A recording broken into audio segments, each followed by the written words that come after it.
别动，别过来！你小子到底是他什么人？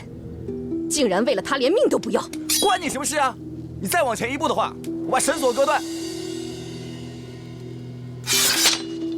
好，那我就依了你。不过我要提醒你，就算是你维持得了他一时，我在这里待上个3、4天，断了你的口粮，你还能维持多久？你少在那废话，退回去！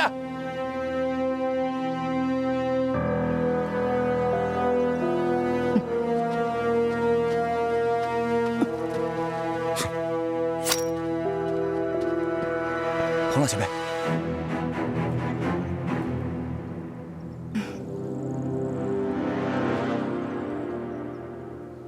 哇，不会真的断气了吧？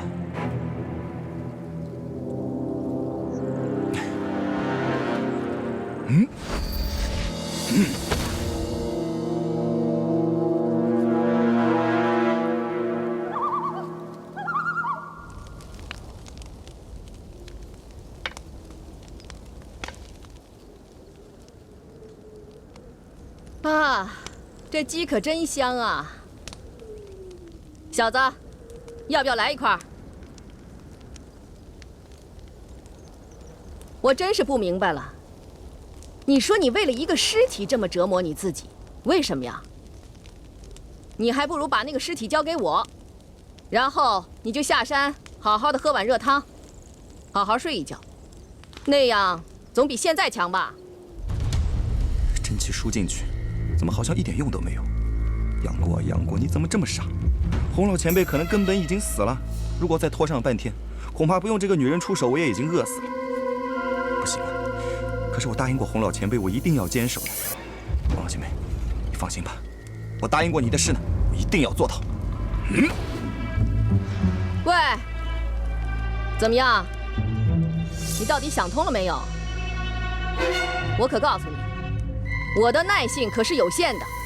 如果你长时间让我在这里风餐露宿的，等我抓到你，我一定不会放过你的。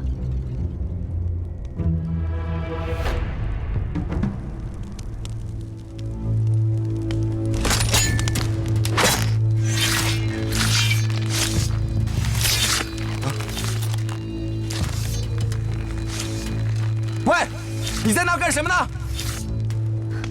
我突然想到一个主意，这悬崖深不可测，如果我把这座桥毁了，就只有2种可能：一就是洪七没有死，他便会运用轻功跃到我这边来，那可就是我的囊中之物了；二就是洪七死了，就凭你小子，我相信你是越不过来的，所以大不了就是没有尸体泄愤而已，没什么大不了的。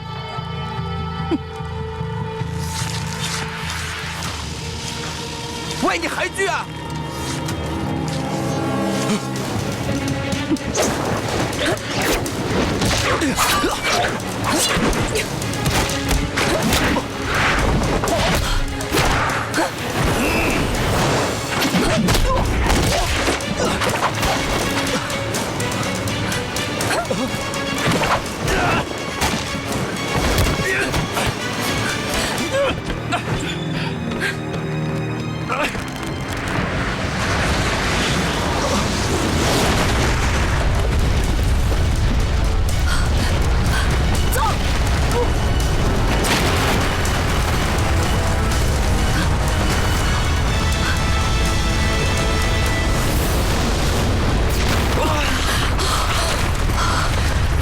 雪崩啊！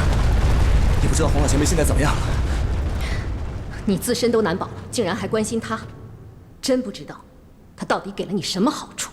他没给我好处，我说过要保护他的，我就一定要做到。倒是你这人真是奇怪了，人家洪老前辈都这样了，你干嘛不放过他呀？比起他在我身上注入的痛苦，我对他算是好的了。不可能，洪老前辈是江湖上赫赫有名的侠义之士，他怎么可能做对不起你的事呢？侠义之士，那只是他这一辈人都死绝了，小辈们对他的吹捧而已。当年的他，那可是非常的坏，假装温柔善良，就连我，也被他给欺骗了。啊？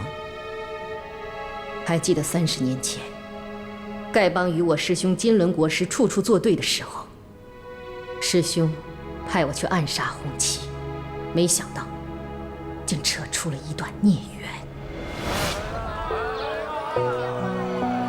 客官，您坐。啊，2碗茶吧。好嘞。我怎么样才能混进丐帮呢？茶来了。哦，谢谢。哎，姑娘，行行好，给点钱吧。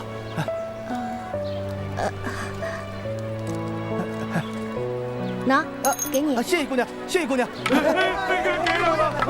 哎，等等，慢慢来啊，都有。谢谢姑娘。别急啊，大家都有的啊，每个人都有份。不客气，每个人都有的。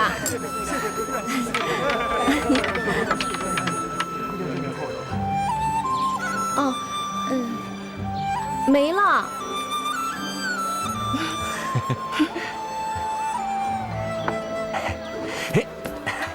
姑娘，我看你武功高强，为什么刚才会被一群乞丐给缠住啊？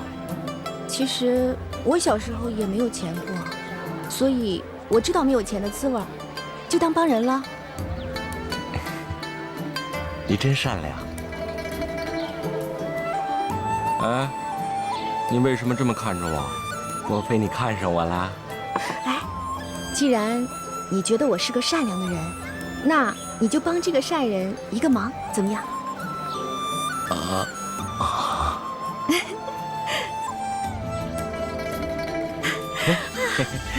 谢谢。姑娘，这衣服不值钱，你拿它做什么用啊？善人自有妙用。走了，后会有期。哎，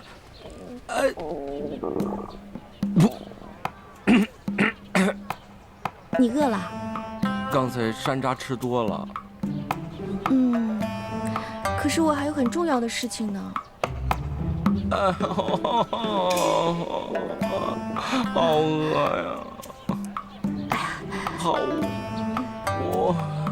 好了，看在你借我衣服的份上，那我就带你去吃东西吧。嘿嘿，走了，走喽！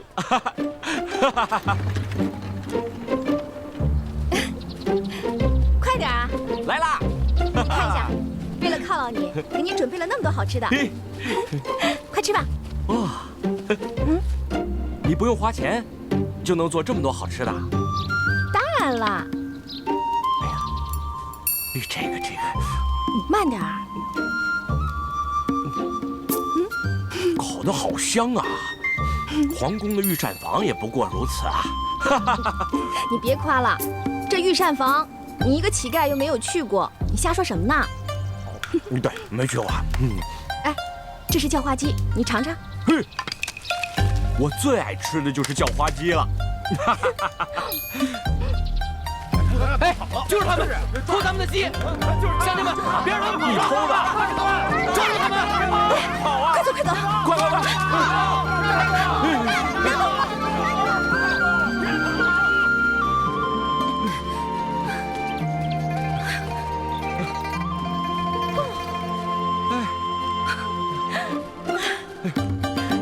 快！其实啊，你武功那么高，为什么不打退他们呢？以武取胜，胜之不武。再说了，反正啊，也是咱们错在先啊。你真可爱。贫嘴。哎，你那么可爱，又那么会做菜，假如谁娶了你，那叫一个福气。我不这么认为。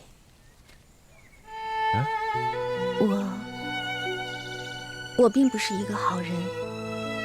如果谁娶了我，其实是谁倒霉而已。倒霉？哎，我突然有一个想法。什么想法？我想倒霉一回。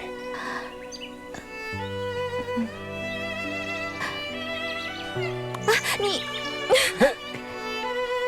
假如挨一次打，就算倒霉一次的话，我愿意挨千百次。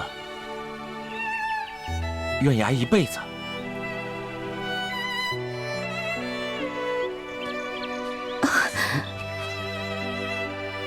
我们俩只是萍水相逢而已，偶然的相见，该忘就把它忘了吧。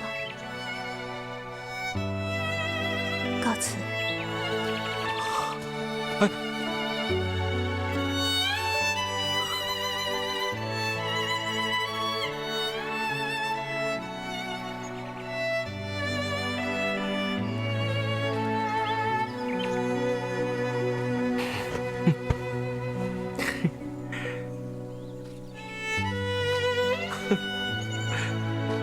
来了，里边请，兄弟，都往里边坐啊！兄弟，里边请啊！哎，站住！干嘛？你的衣服和你的脸这么干净，肯定是奸细。我不是奸细。来人，把这个奸细给我抓起来！我不是奸细。你就是奸细，抓！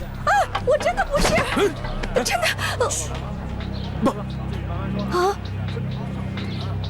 我找到你好辛苦，跟我走。走啊！哎，你这是要干什么呀？啊？哎，怎么回事？别动！干什么呀你？哎，你干嘛擦我脸啊？你弄疼我了，干什么？我好不容易把我身上洗得很干净才穿上的，弄得我脸上都是，干什么？问题就出在这儿。知道刚才那帮人为什么一眼就看出来你不是丐帮的吗？不知道。因为你太干净了，丐帮啊就没你这么干净的。那你呢？你自己看看你，从上到下你不是也很干净的吗？哎，道叔说，你身为一个丐帮的人，干嘛这么帮我呀？你就不怕到时候我到丐帮去做坏事吗？你不会的。为什么？因为我这儿长了一只眼睛，能看出来你是个好人。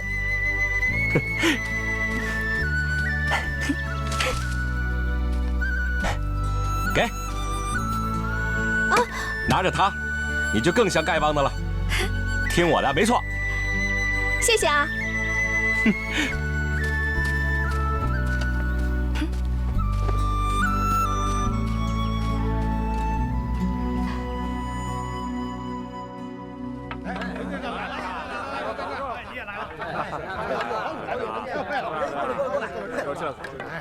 好久没见喂，你见过帮主吗？见过几次，你没见过？你是新来的吧？哦，没事，别紧张，帮主人可好了，不光武功高强，对我们属下也是非常的关照。哦，等会儿你见了就知道了。啊，好。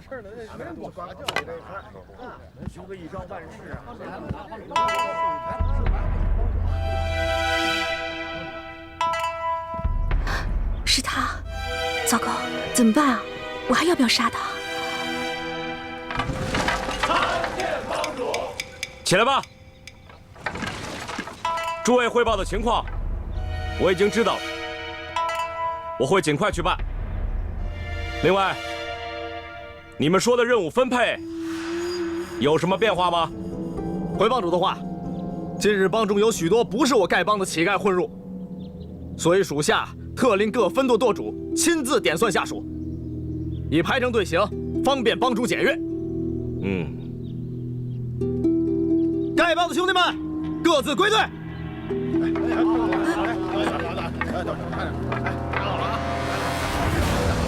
你是什么人？混入我帮中是何居心？来人，给我拿下！住手！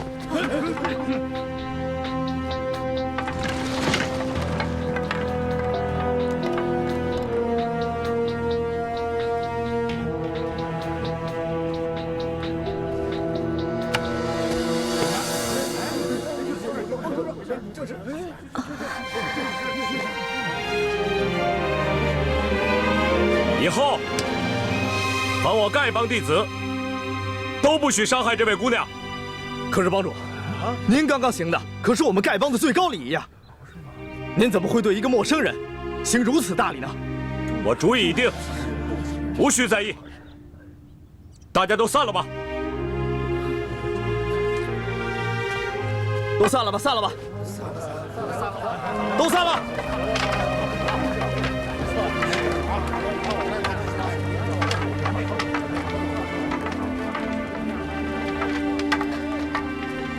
原来你就是红七，让你失望了吧？你知不知道我是来杀你的？我猜有这个可能。那你为什么还要这么做？自打我当上丐帮帮主以后，没有做过一件任性的事。不知为什么，这次我想任性一回，不管结局是好是坏。看招！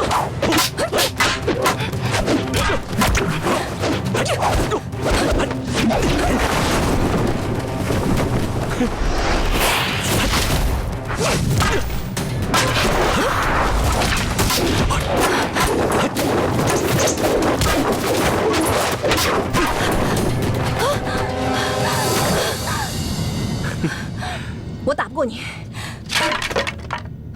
我走了。姑娘，是非善恶，你一定要看得清楚。你是心地善良的人，以后千万别走错了路。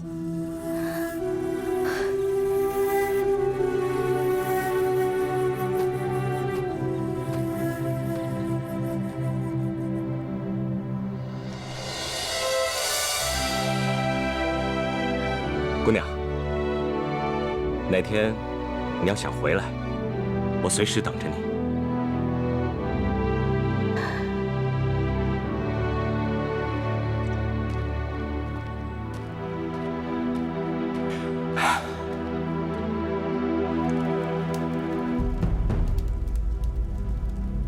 你真的要脱离本门吗？是的，我已经不想再杀人了。你应该知道，本门的门规是怎么样一个下场。我知道。好吧，人各有志，不能勉强。开始吧。是。我接受了749刀之刑，离开了本门，然后我就去找红七了。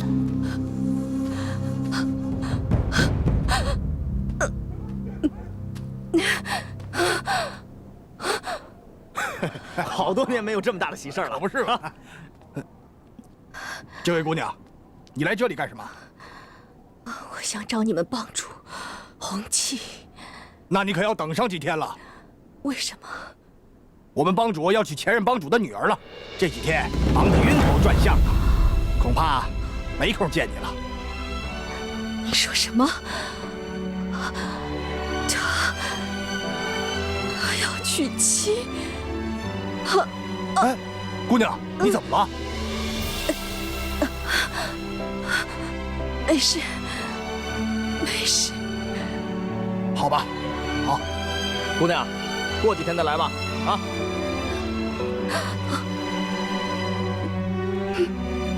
那一刻，我突然觉得，人活在世上毫无意义，人的情感更是脆弱的可怕。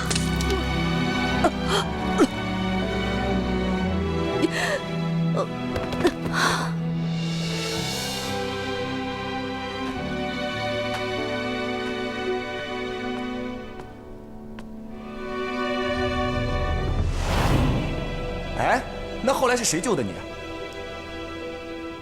当我醒来的时候，我耳朵听不到，眼睛也看不见。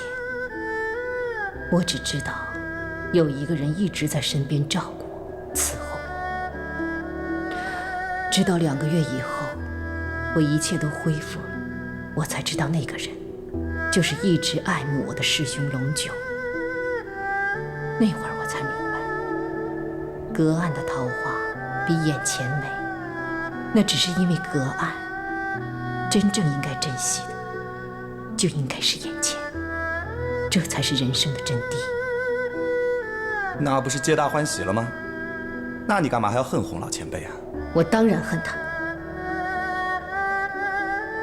他毁了我的爱情，也毁了我的婚姻。就在龙九照顾了我几个月之后，我们准备成亲。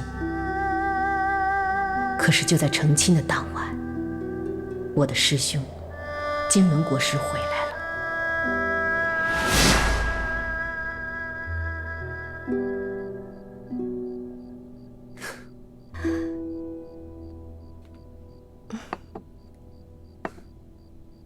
师弟师妹，成亲也不请师兄来喝杯喜酒啊！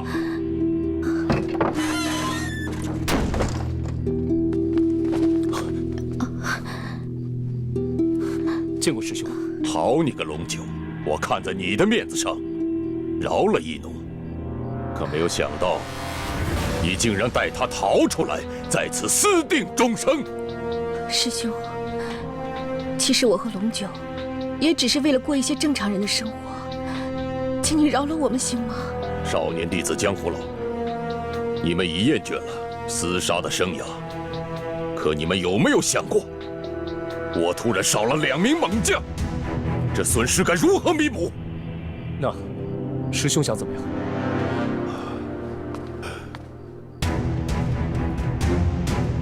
师弟师妹，你们既然去心已决，师兄不再拦阻你们。可当下，宋、辽、金他们之间的战争一触即发。我们的人虽然都在川边，可难免会受到牵连。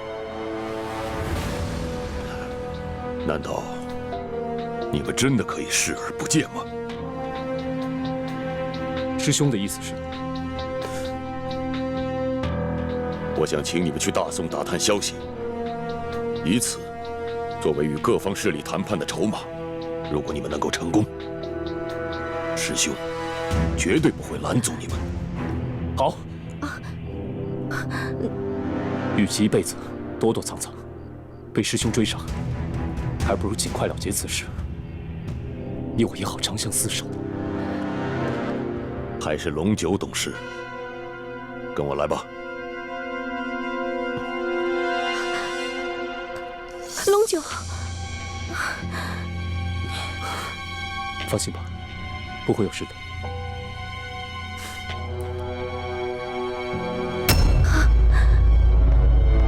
从那一刻开始，我就有了不好的预感，很快我的担心就应验了。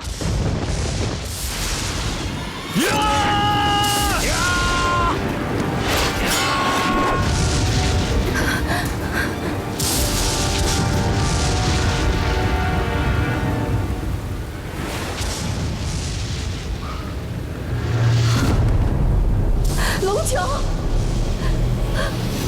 龙九，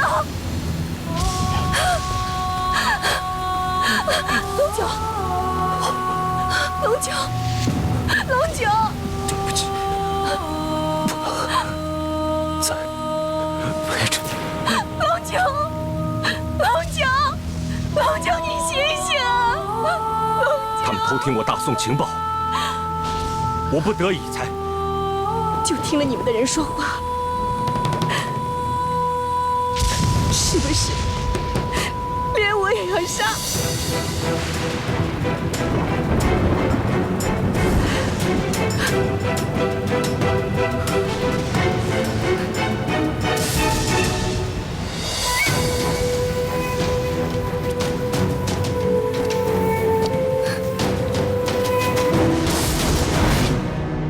那个时候，我武功不济，杀不了他。后来我勤加苦练，期待着有朝一日能够报仇雪恨。可是真没想到，这日复一日，虽然我在进步，他也在进步，最后我还是输在了他手下。但是你知道这个人有多坏吗？他明明可以杀了我，但是他却不杀我，还故意把我给放了，藐视我。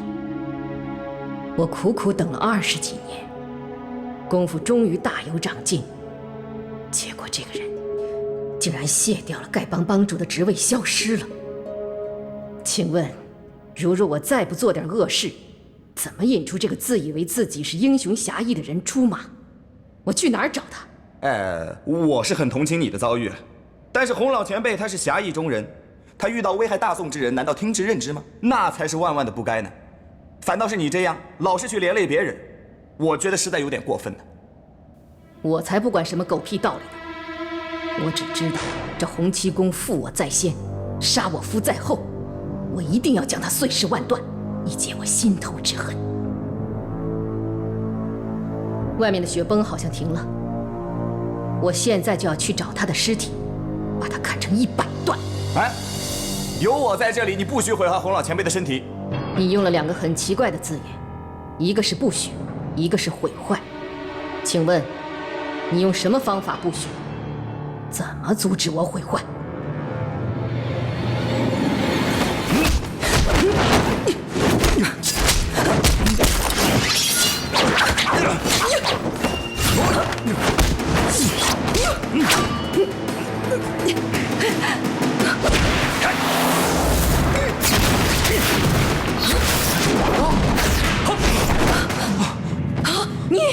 钱兄弟，你果然言而有信。洪老前辈，你醒了！哎呀，你知不知道你这一觉睡得我……哎呀，其实呢，在那个女人砍绳索的时候，我已经醒了。不过我要证明你有没有信用。现在看来，我没有看错人呐。哎呀，洪老前辈，你没事就好了。看招！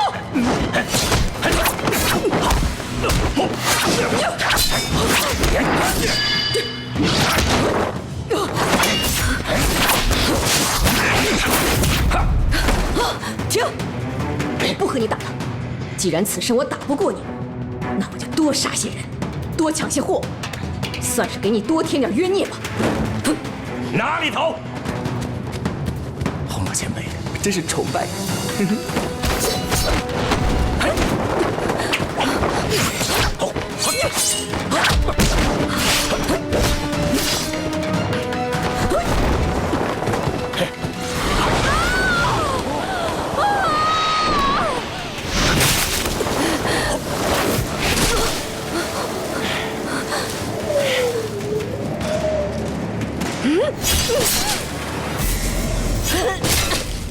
你这么砍，自己也会掉下去的。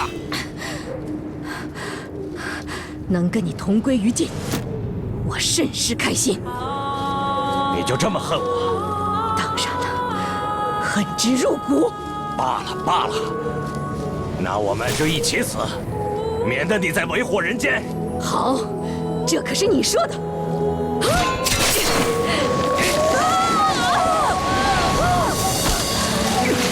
洪老前辈，抓住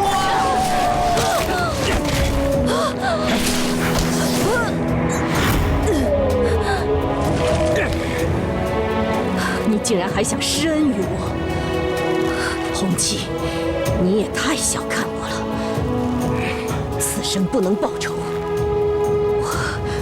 我就宁愿一死。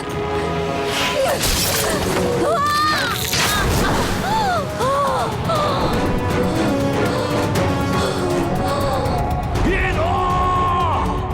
洪老前辈，抓紧了！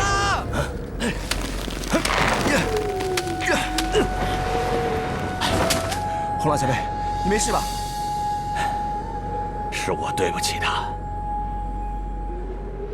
这种事情不能怪你的。他把过去的一切都告诉你了吧？此事古难全。若是你当年不另娶的话，这种悲剧也不会发生。谁说我另娶了？洪老前辈，你没事吧？是我对不起他。这种事情不能怪你的。他把过去的一切都告诉你了吧？此事古难全。若是你当年不另娶的话，这种悲剧也不会发生。谁说我另娶了？没有吗？当然没有。自他离开我以后，我就一心一意等他回来。后来，我恩师的女儿拿着恩师的遗书，要我娶她。万般无奈，我只有逃婚。没想到，刚一出门，就遇见了她。要我娶一个我不喜欢的女人，我绝不答应。大不了我不做这个丐帮帮主。哼！哎，这姑娘，姑娘，哎，姑娘，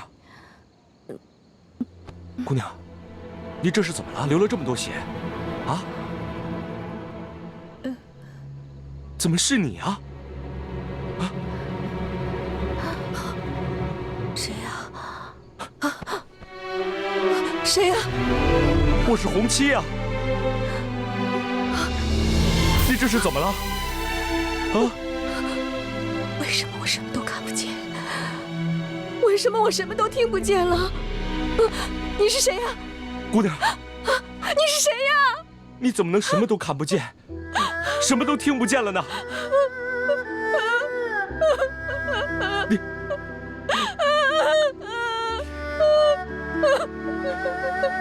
你别哭了，只要有我在，我一定养好你的伤，治好你的病。走，别怕，来。那段时间，我抱着他找遍了所有的名医，都说他的眼睛和耳朵能否好，取决于他自己。于是我拼命地想让他开心，希望他可以尽快恢复。大夫，他怎么样？他是哀伤过度了，阻碍了重要的穴位，所以才会这样看不见、听不到。倘若有一天心情开朗了，或许还能有恢复的机会啊。这样吧，我去开2副药啊。多谢大夫，有劳了。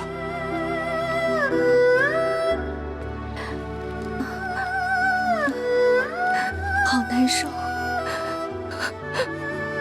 我是不是永远都好不了了？大夫说，你一定会好的。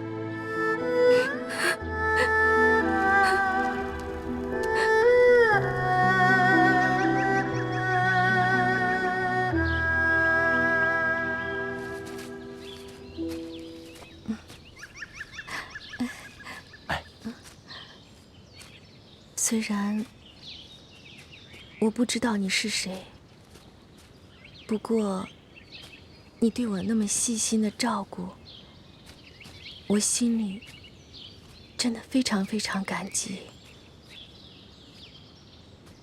不知道你有没有小刀之类的？啊，因为我能够感觉到这大自然芳香的气息，我想割一点树枝回去，让我回到家里面，我也能够经常闻到，好吗？给，我帮你割。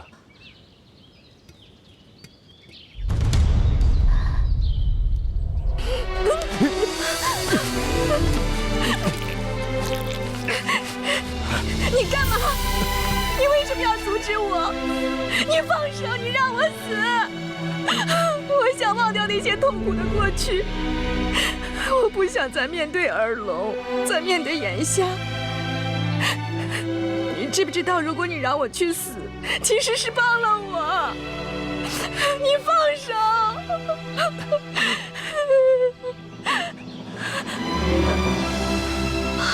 你流血了。为什么？你又何苦如此呢？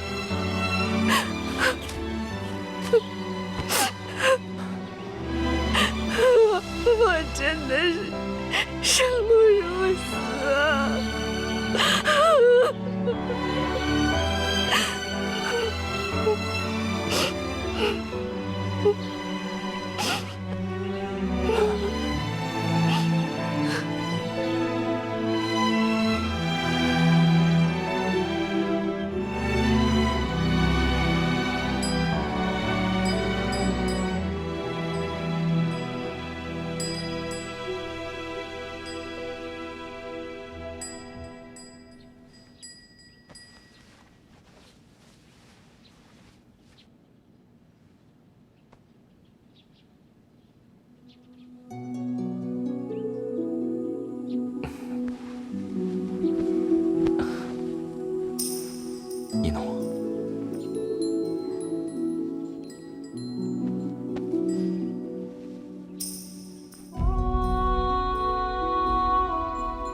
一定要记着，永远都不要忘记，好吗？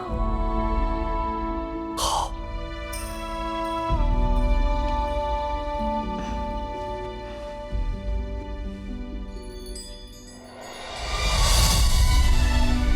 那段日子是我一生中最开心的日子，这里有属于我们2个人的味道。我以为可以永远这么幸福地走下去，没想到忽然出现了一件始料未及的事情。帮主，参见帮主。我已经不是丐帮帮主了，以后别再这样称呼我了。帮主，帮主出大事了！属下知道帮主不愿意再理会帮中事务，可是，如果这次帮主不出面的话，那么江湖中将再无丐帮一派。怎么回事？自帮主挂影离开之后，帮里的几位长老为帮主之位争夺不休。近日来，弟子们已死伤无数，求帮主看在前帮主的份上，救救丐帮，调解这次危难吧。这帮兔崽子们，真是山中无老虎，猴子称大王。走，看看去。好，帮主。丐帮养我育我，对我恩重如山。丐帮出了事，我不能不管。当我远赴丐帮调解各长老的矛盾时，我不知道发生了什么，只知道我回去的时候，邱义农已经不见了。我回来了，义农，义农。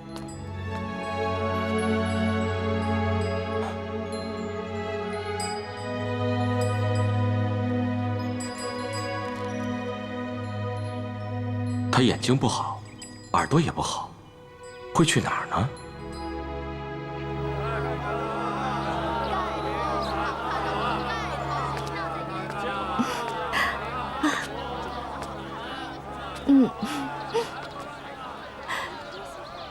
哇，真的好漂亮啊！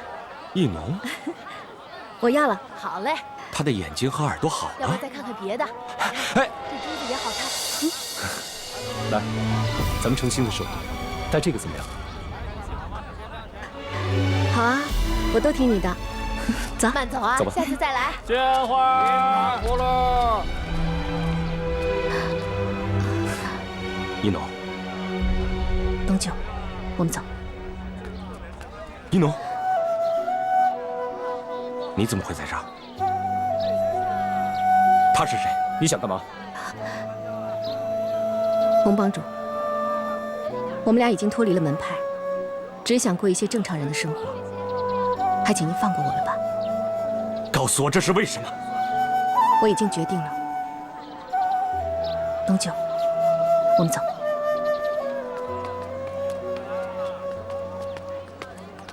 我万万没有想到，我和他再见面会是这样的情景。我心里很恨自己。当初要不是我离开他，就不会发生这样的事。因为这个原因，我心里一直很内疚。我觉得是我对不起他。她应该告诉你了吧？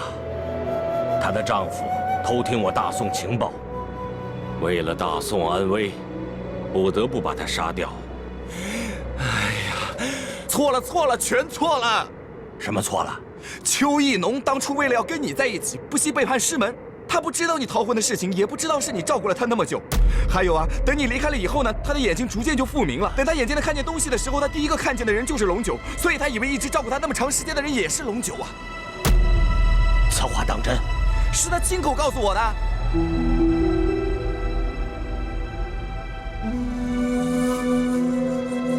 冤孽！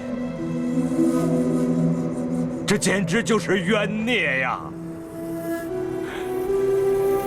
苍天呀！你为什么要这么折磨我？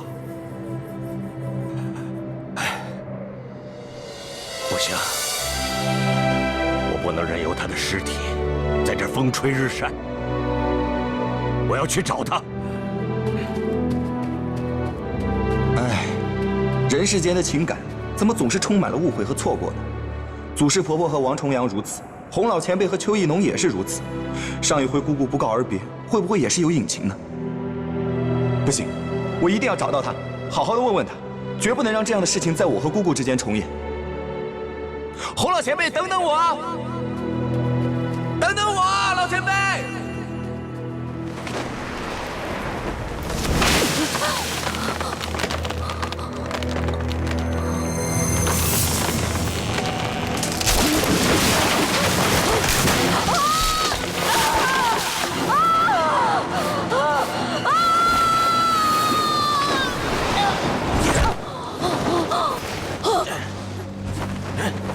你是谁呀？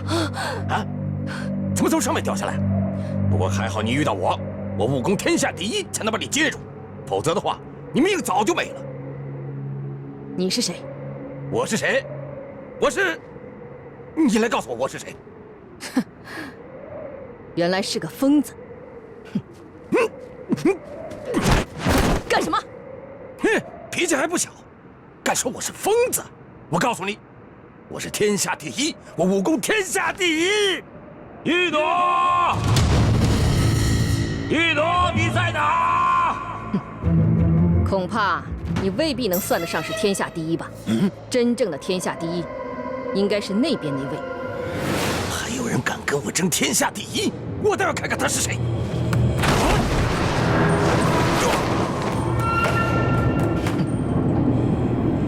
邱一朵，快点给我出来！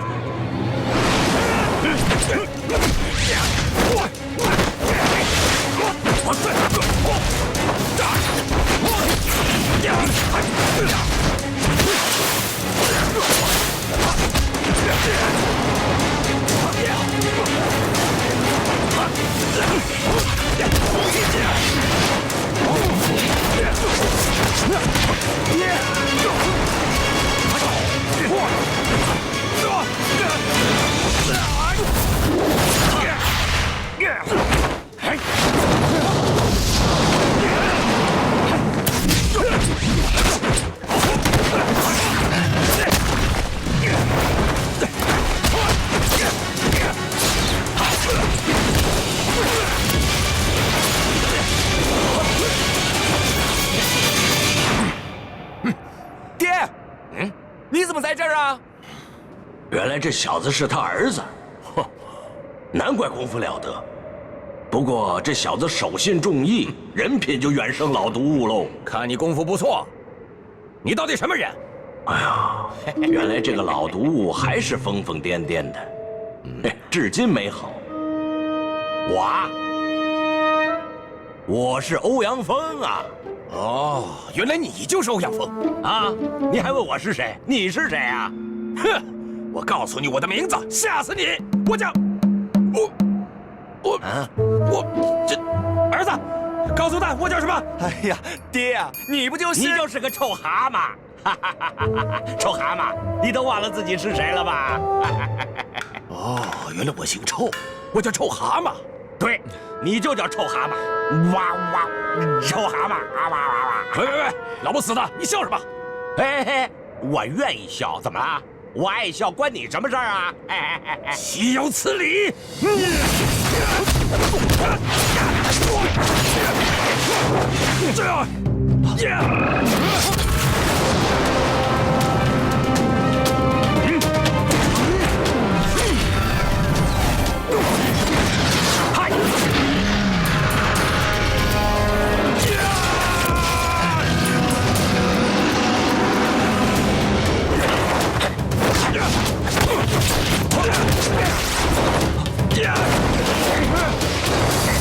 停，别打了！爹，是我啊，我是过儿啊。多年不见，没想到你武功有很大的长进啊！哼，欧阳锋，你的功夫也不错，不过比起我来，那可是差远了。不比怎么能知道呢？来呀，好啊！爹，听话，我是过儿啊，过儿啊！哎，我还有事儿要办，臭蛤蟆，我先不跟你比了。你往哪儿走？还没比完呢！别走！爹呀，别打了！洪老前辈他真的有事啊，你别打了！洪老前辈，他和黑老前辈的，我跟他没完！别打了，别打了，冷静啊，冷静！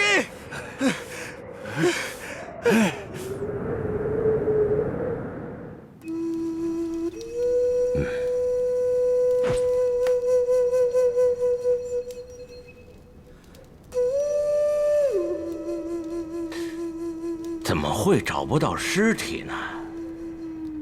会不会他还没死啊？但愿吧，那样的话，我就有机会跟他解释了。爹啊，吃点东西吧。好。爹，上次你走了之后去哪儿了？哎呀，你还说呢？爹到处找你，你跑哪儿去了？哼！后来我才知道你来了这儿。哼，你知不知道过儿真的很想你？哦，真的吗？哎呦，乖儿子，爹呀，没有白白疼你呀。哎，乖儿子，你放心，等我打败那个老家伙，爹就带你到处闯荡江湖。爹，其实这位前辈呢，他是个大好人来着。混账！什么大好人？欧阳锋是个好人。哼，欧阳锋他就是个十恶不赦的大坏蛋。对。欧阳锋就是个十恶不赦的大坏蛋，欧阳锋是个畜生，欧阳锋死有余辜。前辈，哎，他说的没错，欧阳锋就是个畜生。哼，欧阳锋，比内力比不出上下来，你敢不敢和我比兵器？比就比，谁怕谁呀？洪老前辈，我爹的头脑不清醒了，你别跟他比试武功了，我求求你了，洪老前辈。好小子！臭蛤蟆，我告诉你，你有一个好儿子，知道吗？这次啊，我就不跟你比了，我算你赢了。哎，岂有此理！输就是输，赢就是赢，还有什么算的呢？哎呀，爹，你就别跟他老人家计较了。你看他年纪那么大了，连胡子都白了，万一他真的累得虚脱而死了，人家会说你欺负老人家的吗？哎呀，乖儿子，亏你提醒。是啊，他这把年纪，就算我赢了他，也体现不出好来。你说的对。是啊。好了，欧阳锋，今天我姑且先放你一马，明天我再接着跟你比。好，来，爹坐。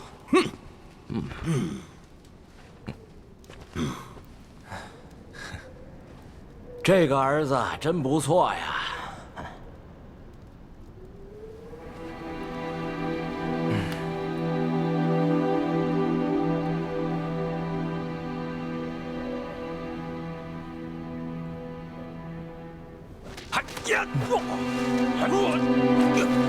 完了，又打起来了！别打了！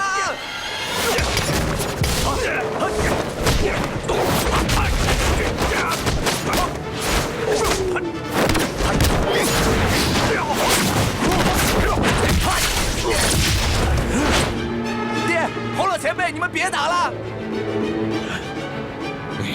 他老缠着我，不打不成了。这场大战，100年难得一见，你站那儿好好学学吧。哎，我儿子，爹的武功天下第一，哼，怎么可能打不败他呢？你坐着给我好好看着。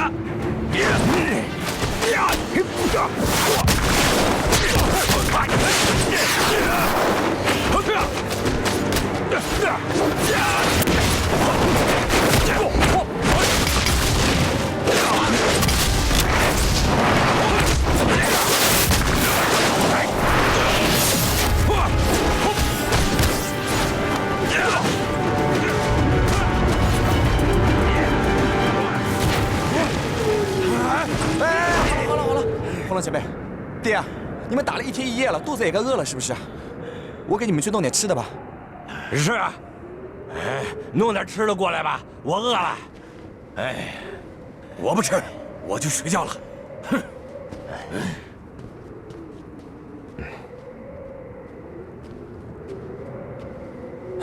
洪老前辈，我能不能求你一件事情？不是，你这是干什么？哎，到底怎么回事啊？洪老前辈，我不知道你跟我义父有什么恩怨，但是你看在他一把年纪又疯疯癫癫的份上，你就发发慈悲，不要跟他打，不要跟他争了，好不好？哎，好了好了，我答应你。哎，起来起来起来！哎呀，这个老毒一辈子作恶多端，想不到到了晚年，居然收了你这么一个情深义重的义子。多谢你了，洪老前辈。哎，好了，我可以不和他打，但是这个臭蛤蟆一辈子仇家太多，现在又神志不清，我是怕他。你放心，洪老前辈，我一定会好好照顾他的。你千万别让他再害人了。等我找到我姑姑以后呢，我已经想好了，我要带着他一起隐居山里。好。现在啊，我该去找我那个邱义农了。那咱们后会有期。后会有期，洪老前辈。后会有期。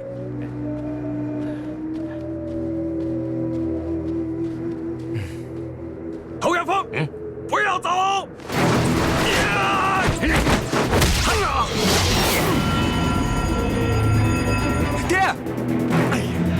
臭蛤蟆，你是要跟我比内力吗？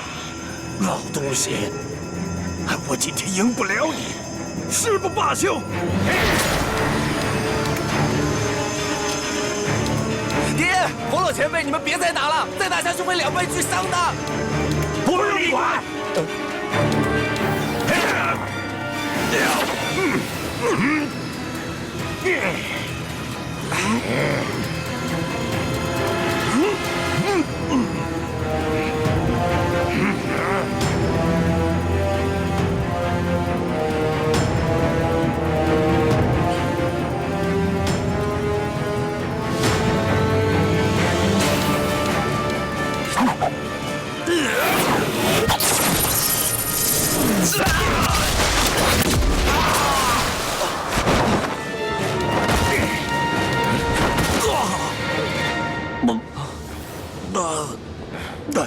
爹，你没事吧？放心，爹没事。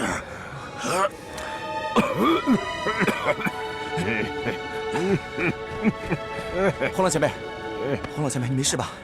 没事儿，这多大点事儿？有本事再来！臭蛤蟆，你别嘴硬。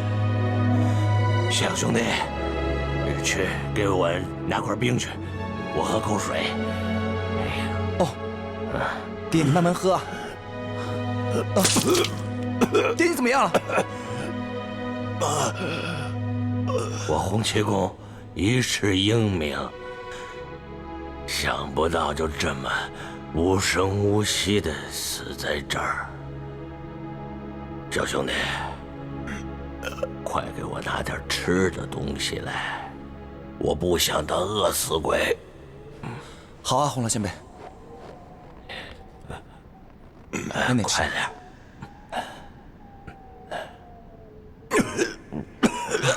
爹，你没事吧？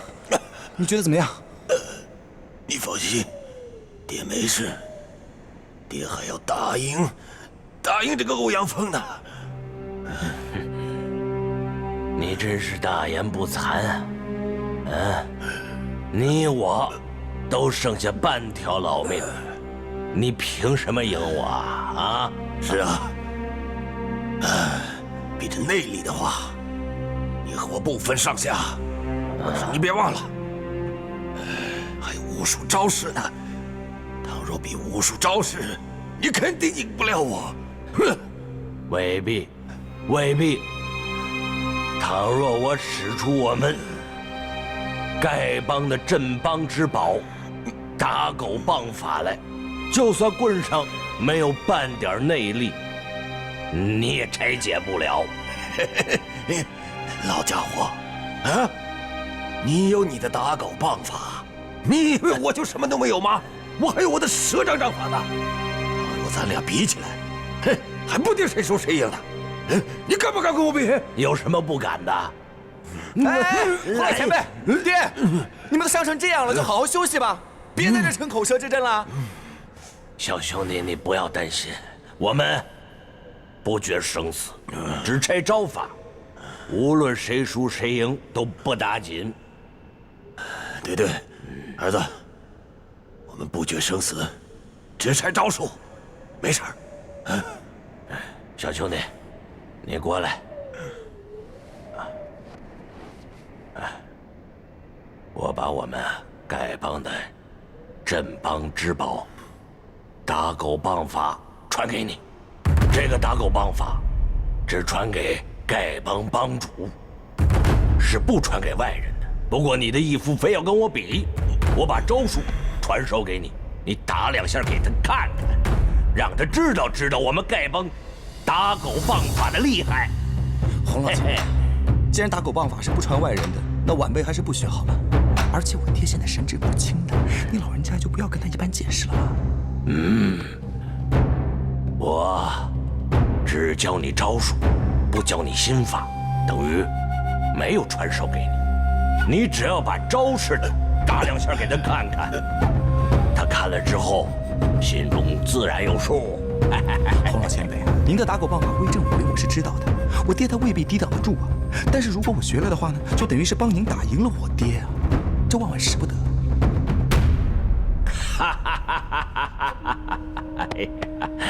臭蛤蟆，听见了没有？你的乖儿子怕你打不赢我的打狗棒法，所以不肯跟我学。你说怎么办吧？啊？来，乖儿子，你过来。爹，哎呀，乖儿子，你放心，我有很多招式没有用的，我能怕他。你呀，听爹的话，跟他好好学，把他的这些打狗棒法演示给爹看。爹一招一招给他破了，让他输得心服口服。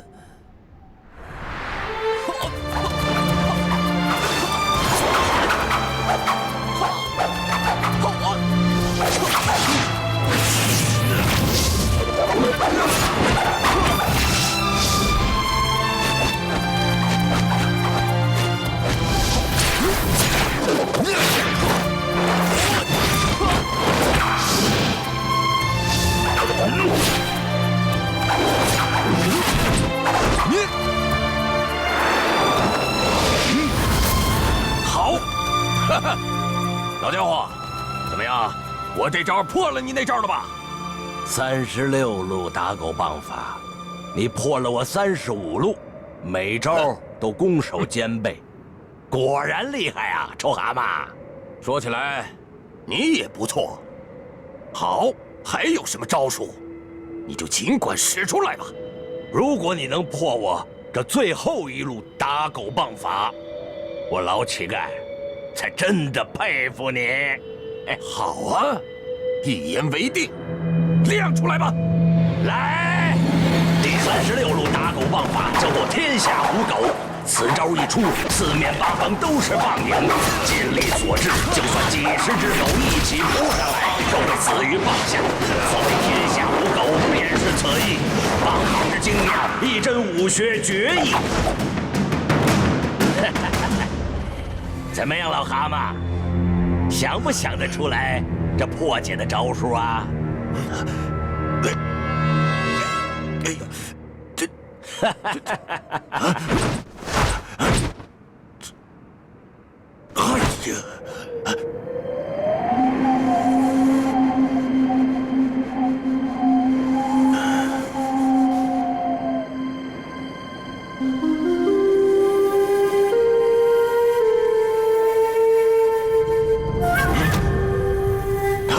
我知道了，我终于知道了。我知道怎么破解这招了。哎，爹，头发全白了。过儿，爹终于知道怎么破他这天下无狗这招了啊！我告诉你，明白了吧？哦，快演示给他看。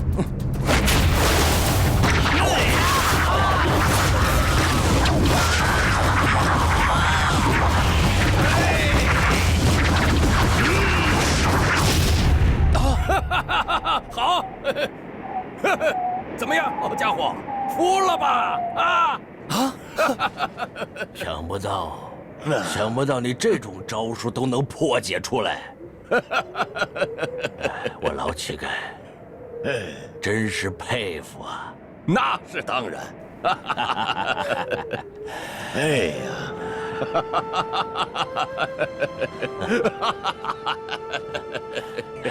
欧阳锋，你果然厉害。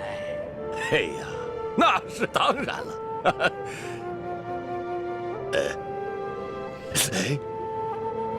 你不是欧阳锋吧？你怎么叫我欧阳锋呢？欧阳锋，欧阳锋。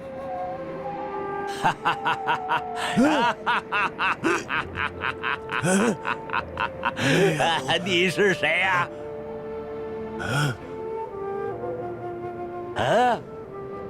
我想起来了，我才是欧阳锋，我才是真正的欧阳锋啊！哎呦，我终于想起来了。是啊，哎呀，老家伙啊，我知道你是谁了，你是洪七公，是北丐洪七公啊！哎呀！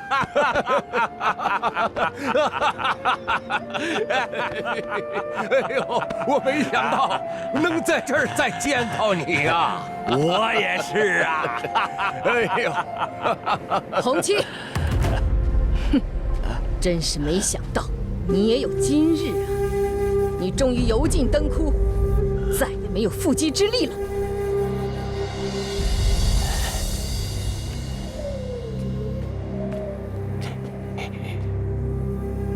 你没死，我当然没有死了，要不然，谁把欧阳锋带到你的身边？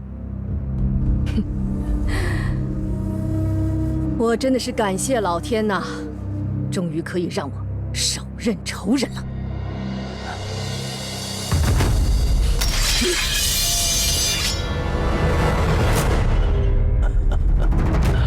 哦，洪老前辈！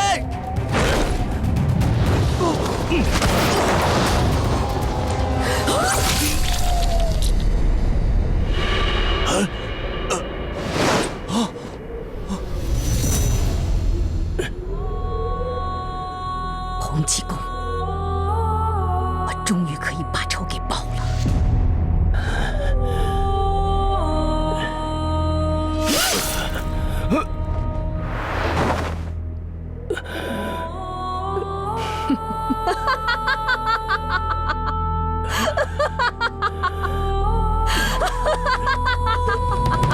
老舅花子，我终于把仇给报了！我终于把仇报了！果儿，永远不要告诉他，他一辈子已经够苦的了，让他开心吧。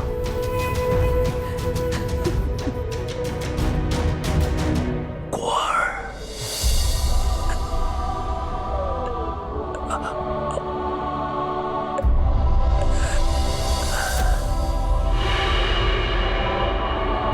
前辈，前辈，前辈！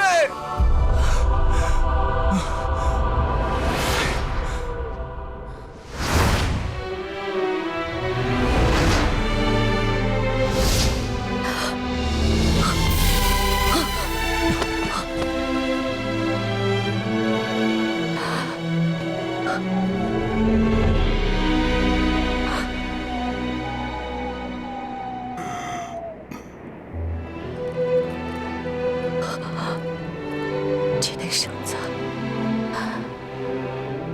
为什么会在他这儿？难道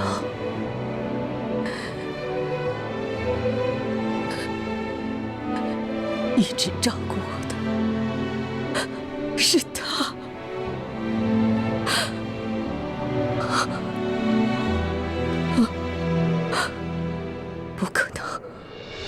不可能！不可能！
问世间情是何物，只叫人生死相许啊。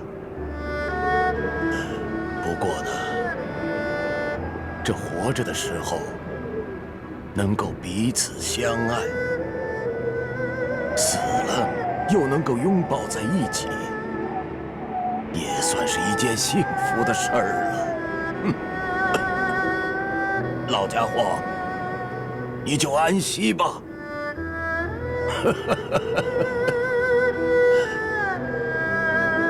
过儿，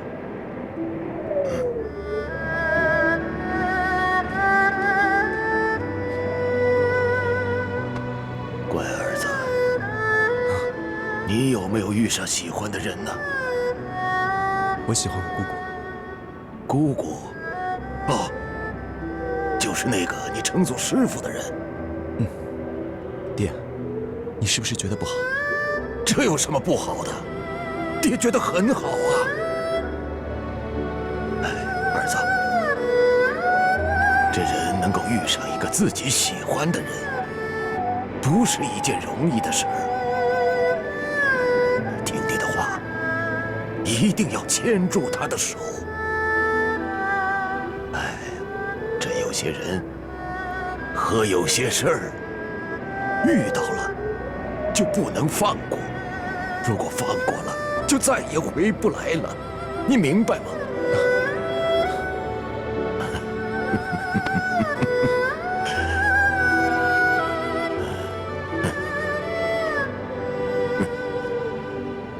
儿子，其实呢，你别看爹我五大三粗的是个粗人，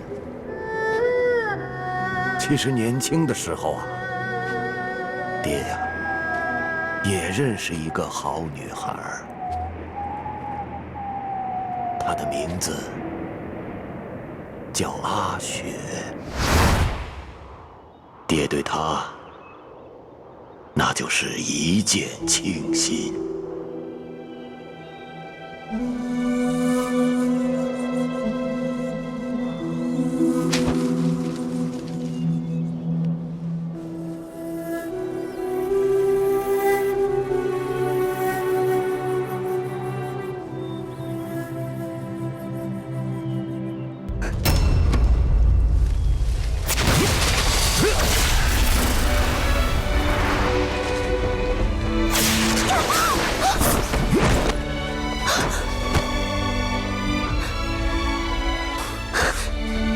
你是谁？为什么要救我？让我去死！哼，我是谁根本就不重要，好死不如赖活着。姑娘，你这么年轻貌美的，死了真是太可惜了。你不懂，我活着已经没有意义了。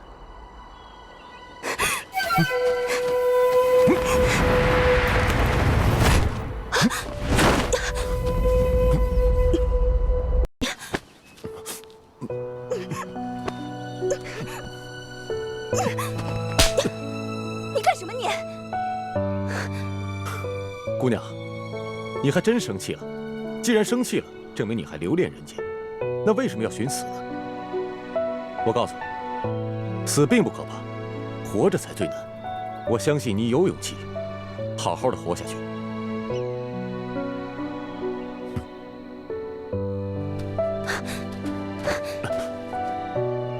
你要了我吧，我跟着你走。就这么信任我？怎么都比现在强。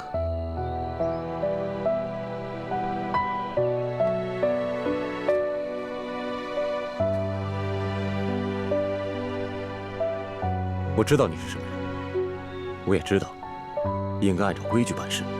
不过现在我有要事在身，放心，等我忙完了，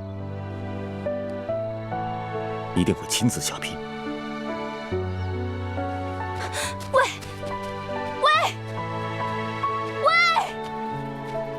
年少总是轻狂，这件事过后，我就忘记他了。我以为只是生命里偶然的一次相遇，没想到，居然会纠缠得这么深。恐怕来不及了。哎呀，娘，我正和朋友喝着酒呢，你急急忙忙把我拉回来干什么呀？你这一走就是1个月，一回来就跑出去喝酒。今天呀，是你大哥成亲的日子。啊！我大哥终于找到媳妇了。什么话？只要有钱就能娶老婆。你说你大哥已经够可怜了，你可不许挤兑他啊！是，娘，我知道了。走，新娘子来啦！哎呦，新娘子来了，走，新娘子来了。那个就是，去见见你的嫂子。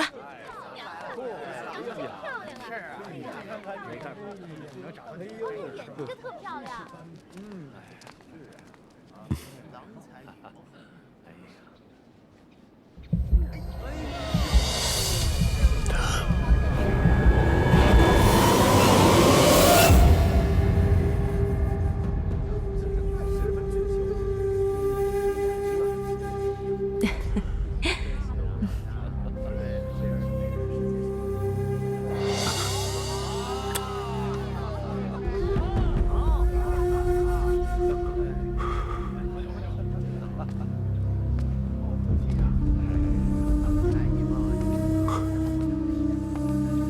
娘，哎，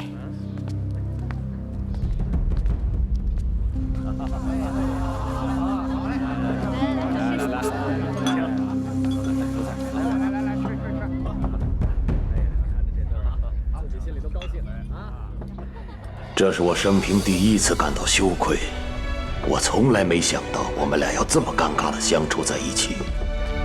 后面的日子，我经常找借口离开家。我以为这样就可以摆脱他，可是想我摆脱的从来不是他，只是自己的不坚定而已。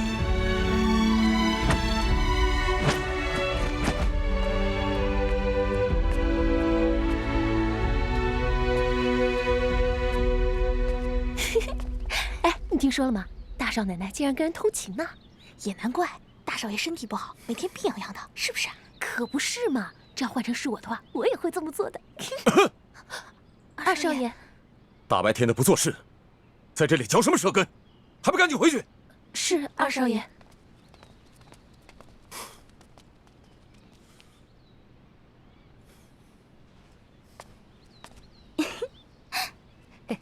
来，让我抱一下。讨厌，来嘛。大嫂。二弟呀，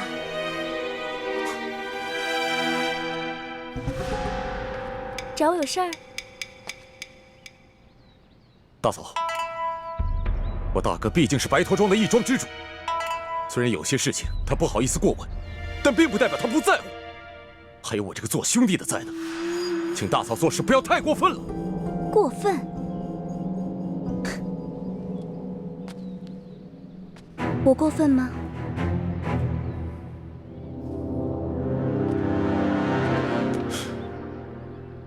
我哪里过分了？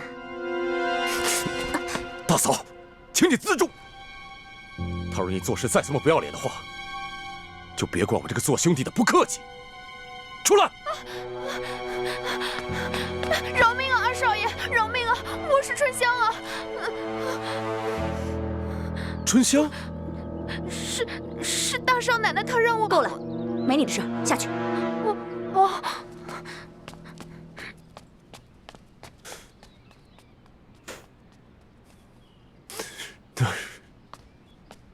大嫂，你为什么要这么做？这么做不是败坏自己的名声吗？别给我听名声！你们欧阳家没有一个好人。你娘禁锢我，你哥折磨我，我好端端的一个女子，现在都变成什么样了？你知道？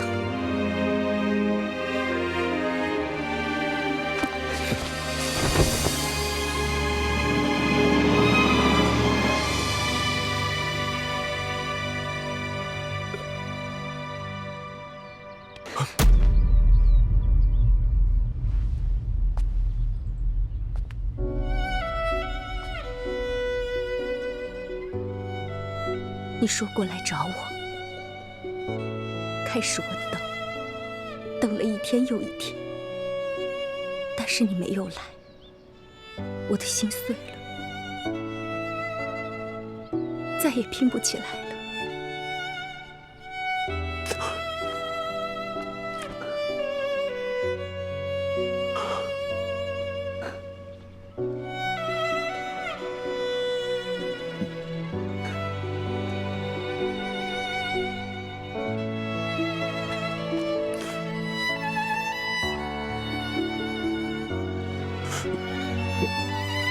人在犯错误的时候，总不会想那么多。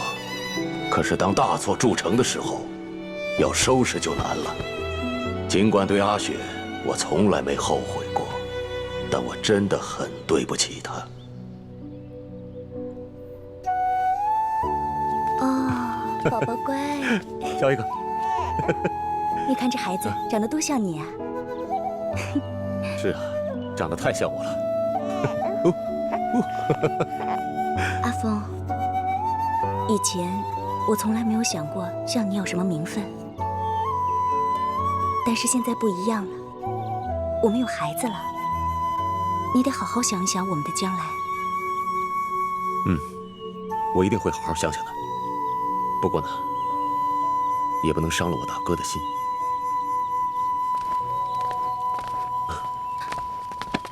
娘，大哥。阿峰，你回来的正好，你大哥呀有件事想要你为他做主。娘，什么事儿？这个女人背着你大哥在外面偷情，你看你怎么处置她？娘，捉贼拿赃，捉奸成双，这种事情可不能乱说呀。这样的话会毁了大嫂的清誉的。唉，既然是自家兄弟，大哥不瞒你了，你大哥我从来就不能尽人事。怎么会有这个孩子？我之所以忍到现在，就是要等你回来，看看你这个武林高手怎么帮你大哥解决这件丑事。阿峰，你大哥从小就残疾，已经够可怜的了，怎么不能再让他吃这个哑巴亏？你要是不敢杀那个女人，那娘就自己来，我杀了你！娘，够了！娘，您别闹了。全都是我的错，大嫂是我玷污的，这孩子也是我的，要杀要剐，你们冲我来，是我对不住你们。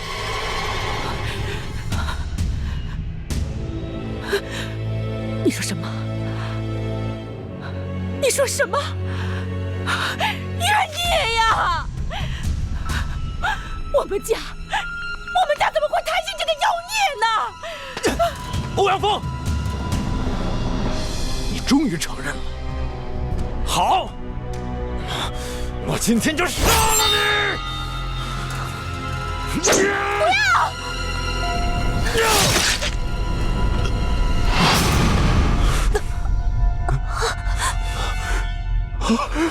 阿雪，阿雪，阿雪，阿雪，阿雪，阿雪，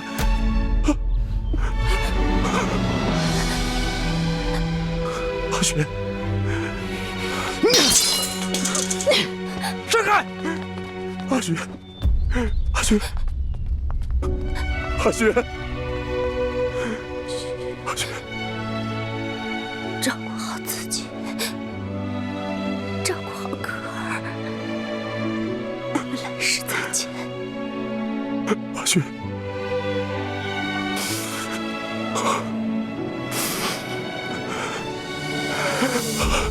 阿雪，阿雪，阿雪，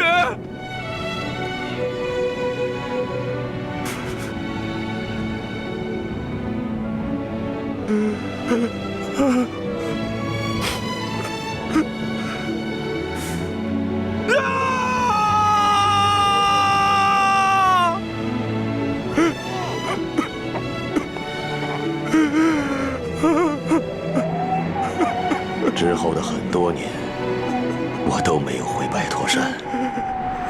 哥哥死我没回去，娘死我也没回去。我想，假如我不回去，也许就可以忘记阿雪已经死了的事实。很多个午夜，我都会梦见她，梦见她等我回来。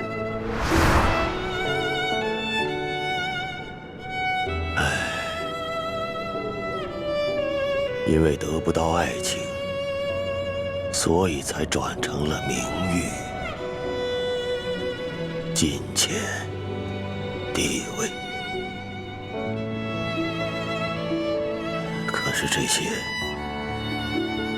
都替代不了这浓浓的感觉。他就是他，他是你心里面的唯一。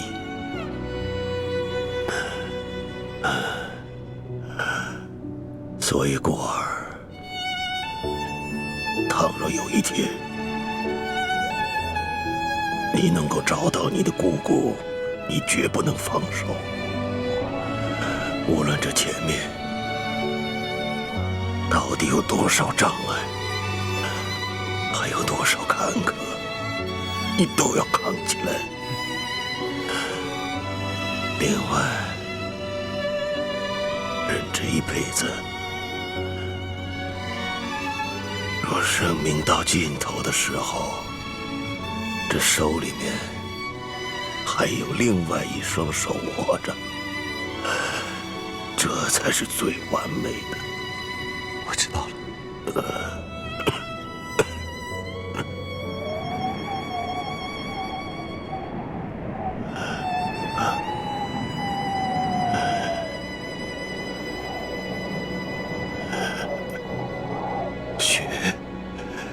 阿雪，你再等一会儿，我马上就要过来陪你了，你高不高兴啊？阿雪。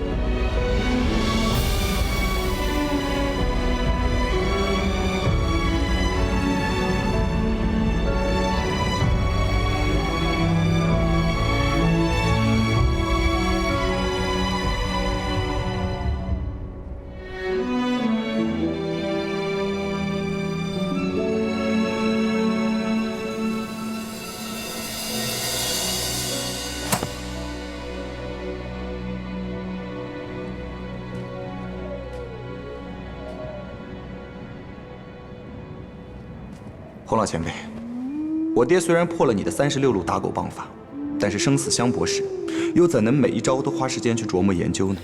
所以说起来，始终都是洪老前辈你略胜一筹啊。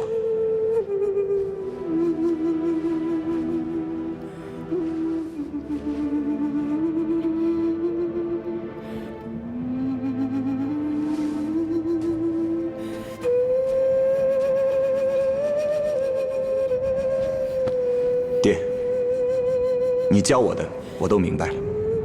一个人即使名气再响，武功再高，结果都难免一死，还不如拥有一段真挚的感情来得更加实在。想通这一切，旁人看重也好，轻视也好，于我而言又有什么相干呢？只要我找到我姑姑，跟她厮守在一起，我就很满足了。爹，洪老前辈，你们两位好好安息吧。